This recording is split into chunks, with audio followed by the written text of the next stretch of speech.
xisbiyadaasi waxay isla qaateen qodobada soo socda. kow, in xukuumaddu si degdeg ah ugu gudbiso golaha shacabka sharcigii doorashooyinka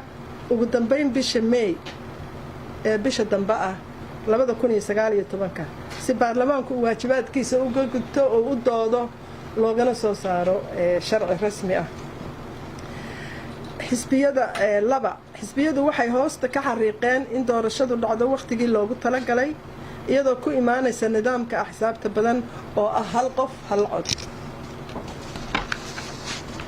3, xisbiyadu waxay maamul goboleedyada u sheegayaan farayaana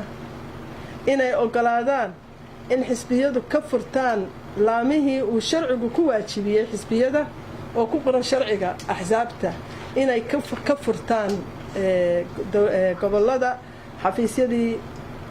iyo laamihii isla markaana loo fududeeyo howlahaas. 4, xisbiyadu waxay aad u soo dhaweynayaan baaqi ka soo yeedhay gudoomiyaha doorashooyinka madaxa bannaan Marwe Xaliimo Ismaaciil ee ahaa in ay guddiga doorashooyinku u diyaarsan yihiin in doorasho dhacdo xilligii loogu talagalay, waxaana xisbiyadu caddaynayaan inay iyaguna diyaarsan yihiin oo waqtigoodii ay u diyaar yihiin in doorashadu ay galaan. 5, xisbiyadu waxay soo jeedinayaan in xukuumaddu la timaado barnaamij siyaasadeed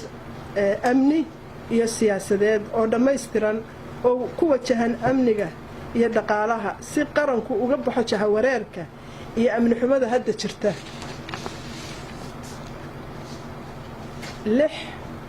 waxay xisbiyada 12 ahi ay ku talinayaan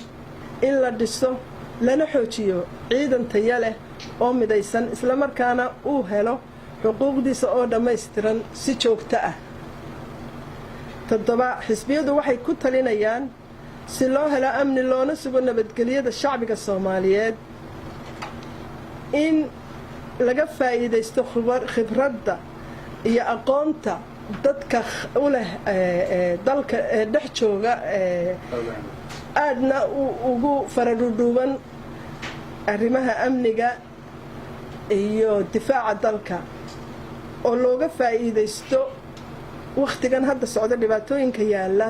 si ay talooyinkoodana u dhiibtaan ugana howlgalaan. xisbiyadu iyagoo aad uga xun xasuuqa iyo dhimashada macno darrada ee ummadda Soomaaliyeed ku socda waxay tacsi u dirayaan dhammaan intii ku geeriyootay xasuuqyada kala duwan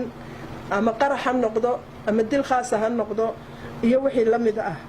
kuwaasoo ugu dambeeyey wiilkii yaraa ee lagu dilay bajaajka bishan Abriil 2019.